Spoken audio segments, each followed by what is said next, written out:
What's going on, you guys? And now that the offseason is finally here, we can go back to doing what we love, which is our mock drafts. And today we got our New York Jets mock draft 1.0. And I think this one's going to be a lot of fun because the Jets bringing in Glenn as the head coach, I think was the right move. Obviously, him being drafted by, I think he was drafted by the Jets. He also played for the Saints as well. But I think it's a great fit. I think Glenn's going to do a lot of great for this organization, as well as maybe bring in some stability. Maybe. I said maybe. But overall, let's bring you into it, our latest and very first. Here we go. Okay, so you'll see the Jets there at number 7. Oops, we got the Raiders. My bad. 7 rounds. Public versus PF. We like to go high speed, low drag. Care for position of value and drafting fees are both relatively high, as well as there's a little bit of randomness because, hey, it's the draft. Weird things happen all the time. So we're going to go ahead and enter the draft. So our 1.0s, we don't do any trading ups or trading arounds. We just kind of like to see how the board falls. And so we're just going to go ahead and start the draft and see where things do end up there. So right off the top of the bat here, yes, you've got DB with the Jets. Let's see. Malachi Starks is there. How do we want to do this? So if this would be how it fell, it might be a little bit discouraging because I would love it if T-Mac fell to the Jets there at 7. Like, can you imagine what him and T-Mac would, what him and Garrett Wilson would do? Excuse me. That would just be absolutely nasty. But at 7 here, it is what it is. I think that Malachi Starks would make some sense. I think Malachi Starks is a stud, just an absolute stud there. But if this is how it fell out and you didn't want to trade or do anything like that, I think that you could make the case that you'd probably want to.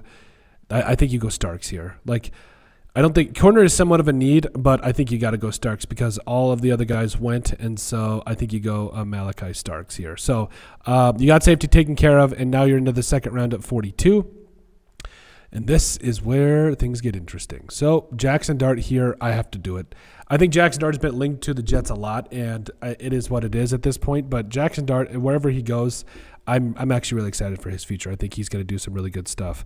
And now we're into the third round where, okay, so we got our quarterback, we got our safety. We can go into our best possible defensive tackle. So Jordan Phillips. Ooh, Jordan Phillips is a solid fit if you ask me, and I'm doing it. I do not care. Jordan Phillips here is a mammoth of a man there. You probably could have got him at 108. I doubt it, but that's just fantastic. And now let's see here. Where do we want to go? So DJ Giddens is an absolute stud. Let's see. Okay. Will Howard's there. Sorrell is one of my draft crushes.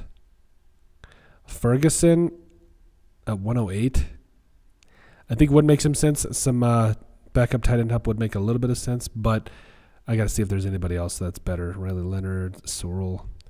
Honestly, Sorrell is going to be a lot of fun in the NFL. And he's going to be a fantastic – I think he's a fantastic fit there, so we're going to do that. So now I think now we get into the 5th round, if I'm not mistaken. And this is where things can get pretty interesting. So we got Sorrell. Okay, Euro set coming up out of Georgia. So we got a little bit of tight end, backup tight end help. I like that. Let's see. So, and we got defensive tackle taken care of as well. Quincy Riley is one of my favorite players in this draft as well, and I think that you definitely could use him here. Fantastic value as well, so there is that. So then we get back to, let's see. So corners taken care of. Kyle McCord. Do we just double down on quarterback just to see how this thing goes? Do we do it? No, I won't do it. Zeke Biggers, Georgia Tech. I love Zeke. I'm going to do it. I'm going to double down on D-tackle because Quentin Williams, just get him a running mate, please, and just seal up this middle. Max Brosmer's there.